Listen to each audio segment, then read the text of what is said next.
Hi guys, today we are at Cornison Art, County Donegal, one of my dreams to visit. The rock art is located on the coast of the Mulakmulan Peninsula in Donegal.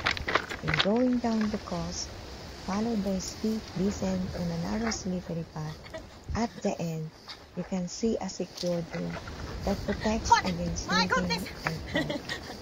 Once you have reached the bottom, you have to climb over a few large and small rocks until you see the great rock arch with a rock middle.